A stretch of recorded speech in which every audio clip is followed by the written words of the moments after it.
If you're autistic, you might have heard of this, and if you're not, I wonder if you have. That lots of times, autistic people or neurodivergent people, when they're kids, they seem really mature, and when they're adults, suddenly they seem less mature than everyone else. And I feel that way. I feel like I've kind of always been the same person. Um, I just prefer to chill and be quiet, and I'm pretty risk averse. um, but I'm ashamed to admit it. I guess I don't want to be ashamed. I feel a little bit embarrassed to admit that I relied on my partner for a lot of help in making my life easier. I mean, I did most of the cooking and apartment cleaning, but my ex, she did all of the laundry, primarily most of the laundry, the lion's share, and it's not difficult to do, but it's just the kind of thing that I guess I just have to adjust to being busier. But I'm not working right now. I was on medical leave, and now I'm trying to find a new job. And when I have a job, it usually saps all of my energy, and I was having such bad meltdowns because I would feel sapped from work and then be starving at home and have to go. I have no choice. I don't have a bunch of money yet, so I have to go through the trouble of figuring out how I'm going to feed myself until I'm not hungry. And I'm a vegetarian. Um, I'm almost practically a fruitarian now, but I've been a vegetarian for several years, and some days I just don't care about food, and even when I do, unless I'm going to buy a pizza or something, it's often difficult to get myself to be full. Lately has been really weird because I've been eating mostly fruit. I haven't been buying any food because I have no income, so I've been getting my food from the food bank, but you can only have so many full visits per year or per month, and I ran out, and so I've been having to do partial visits, supplemental visits, which you can do anytime, luckily, any day that they're open, and you can get fresh produce and bread. That's pretty much, yeah. And, yeah, so I've been mostly eating fresh produce, and I haven't been as hungry as I used to be. And when I do need a big meal, I've just been making rice and beans. I used our Instant Pot to cook dried beans, and so now I just have a huge ton of rice and beans, and that kind of stuff's keeping me alive, and I feel my body actually feels better than ever, really. Several years ago, when I was an ESL teacher, I used to use nicotine in those days, like a vape mostly, and when I was hungry, I would often just do the vape instead, and then like punch myself in the stomach when I was having really bad hunger pangs, or like acid reflux cramps or whatever. Those were bad days. I was just rushing around, not having enough energy to properly take care of myself, but not being able to stop. Nobody can just stop. And so yeah, back to my main point. Unfortunately I leaned too hard on Kayla. I should have been more accountable for myself, my emotions, my problems. Perhaps my laundry. I could have done more of our laundry. Um, but I don't know. I mean, I also don't really think that anything could ever have been different from how it was. I truly feel that I was doing my best, and that was my level of understanding and capacity, and I wish it had been different, but it wasn't. Um, but yeah, earlier today I had a moment where I was thinking about leaving the apartment to go to a staffing agency, and then I was thinking, I'm trying to practice better self care so I don't have so many meltdowns. And I thought about how I was really feeling, which is, at the time especially, I was feeling really, really sad. And I was kind of trying to keep it under the surface, under the busyness. But I realized I was getting overwhelmed and that I was sad. And then I cried for maybe, it felt like a long time, half an hour, 45 minutes, about my ex. I really love her. She was really the best partner I've ever had. I use the word partner because girlfriend doesn't feel accurate. She was really my partner. I mean, we worked together. Maybe if we hadn't worked together, it would have been easier. We were together a lot. And this is a full-size mattress, and we were sharing it for 4 years. And it didn't really bother me most, like 99% of the time. I was totally chill. I liked the fact that she was there beside me, crocheting, or, watching her phone, just being chill. But I guess I needed the wake-up call. I wasn't taking proper care of myself, and it was causing stress on our relationship, and it was unsustainable and not fair for Kayla. So I'm not in any rush to escape singledom or whatever, like I felt when my previous relationship ended.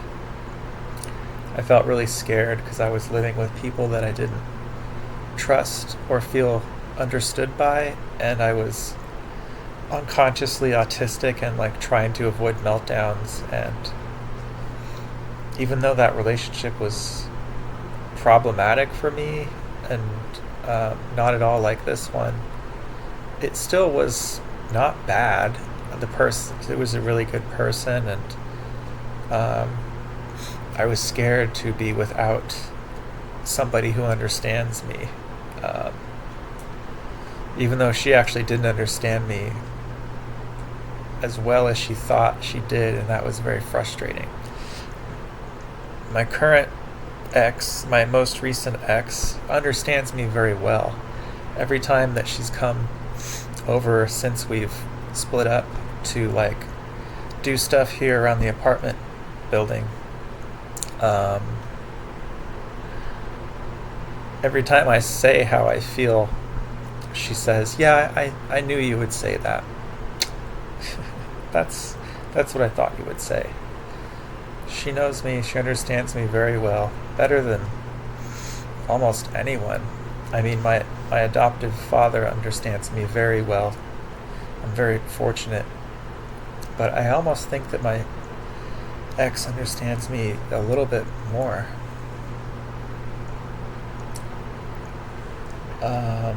So yeah, it's very, very hard to lose that, to let that go. She said she wants to stay friends, and obviously, yeah, I mean, I can't separate from her completely because I'm actually in a state of dependence on her right now until I have a new source of income. Until October, she's going to pay for this rent. So she's the most supportive person I've ever had in my life.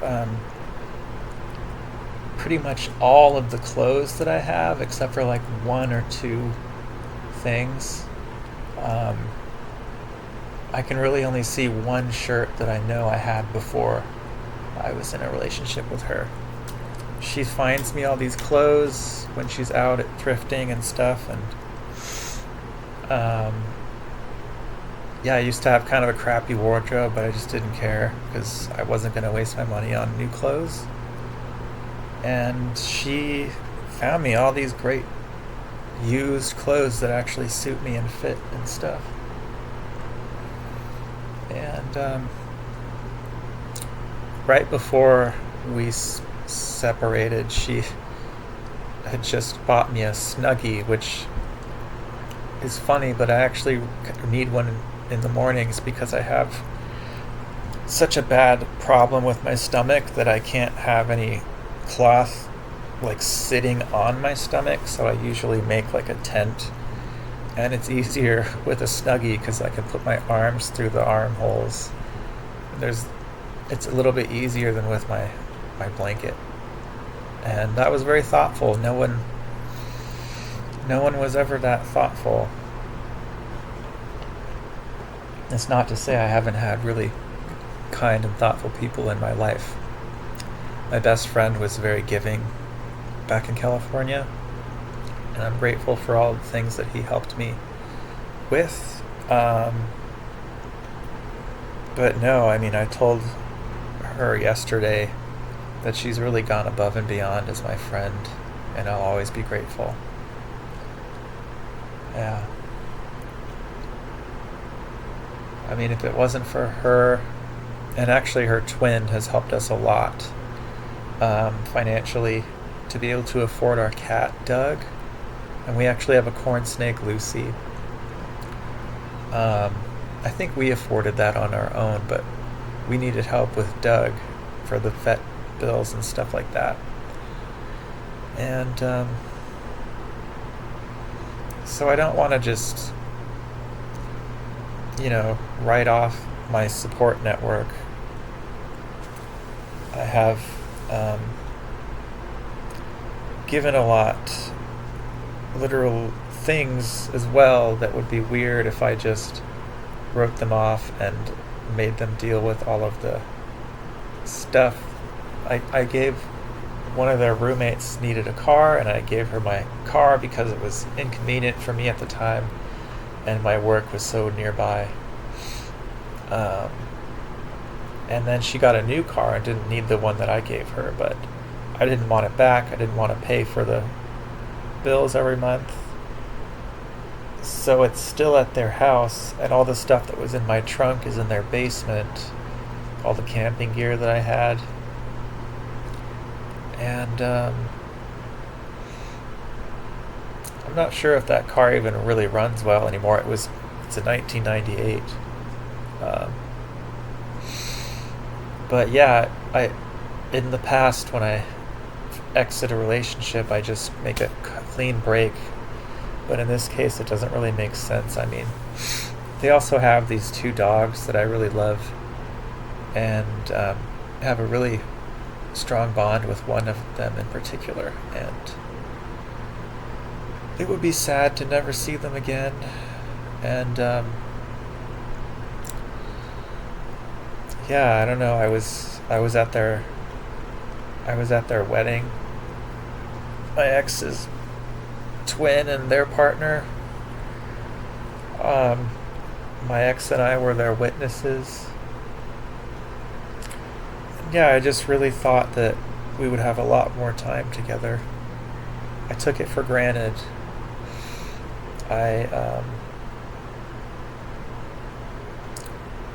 I took it way too for granted, and I shouldn't have been so careless with the ways that I was spewing my emotional stress and drama.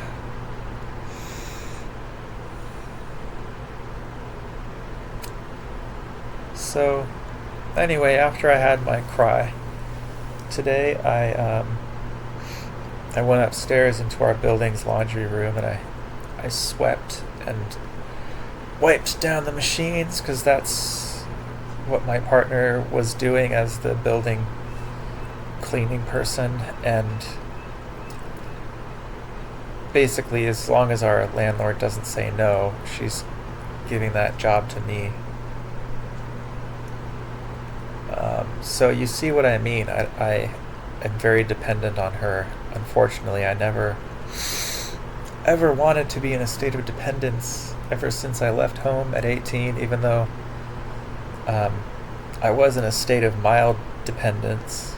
You know, if I needed money, like in an emergency, my parents didn't ever have much, but like I could ask them. And I'm not really in that situation anymore. Yeah, I don't have anyone that I could just go ask for money, and I applied for a job today, and I've got Department of Vocational Rehab, agreeing to help me once they get funding. So it's kind of just a slow process. And tomorrow when I go to the staffing agency, hopefully they'll have something for me in the immediate near term so that I can support Doug and I, my cat, and we can share an apartment together. I'm really scared. I hope that I figure out how to afford all that stuff, because without my partner's income, I would have only have had $200 left after I paid rent here, and I have a lot of medical bills, and that would have eaten it all up, and I wouldn't have been able to even afford all of my medical debt sometimes. So it just drove me crazy. I was having meltdowns in the last few years because as I got on the private insurance from my better job, all of a sudden I was incurring all of this medical debt. It's not like that when you're on the state insurance. So I wasn't making much money, and all of the extra money that I would have been able to maybe save had to go to the medical debt. And there were times when my partner had to help me. So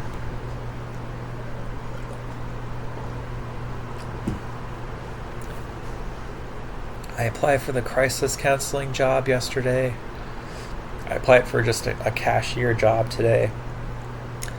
And I'm hoping that I'll get to do the peer counseling training when it becomes available, so I can apply for those jobs. And if I get a peer counseling job or a crisis counseling job, I might be able to afford to pay my way. Because Doug's got a condition. He has to have a special kind of food that's not cheap.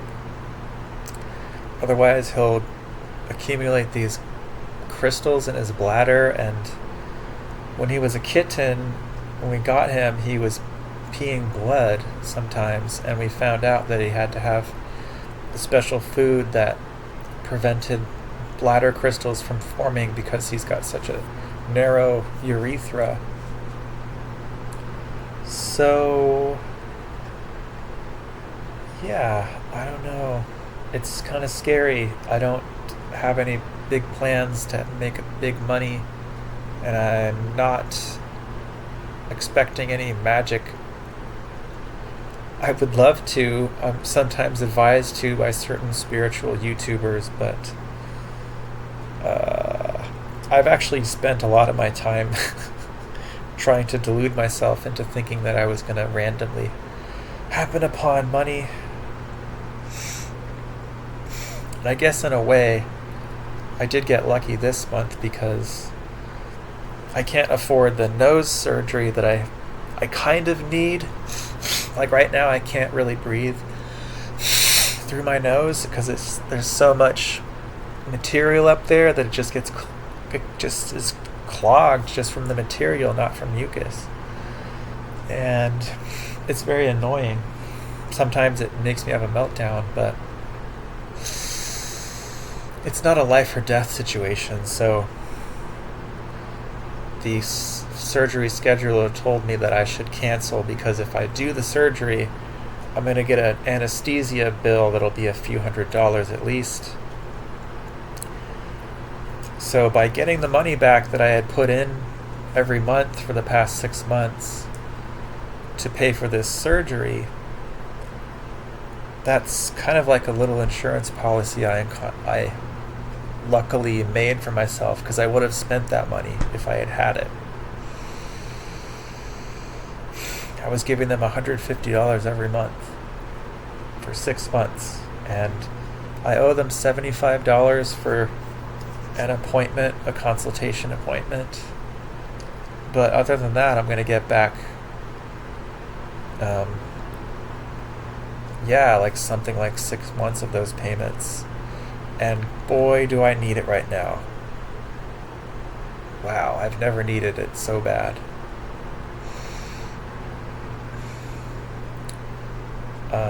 In the past, the last living situation I was in that was not safe for me emotionally, it was actually very affordable. I was only paying $300, if you can believe that. I think $375 at the end, in a house with 2 other people.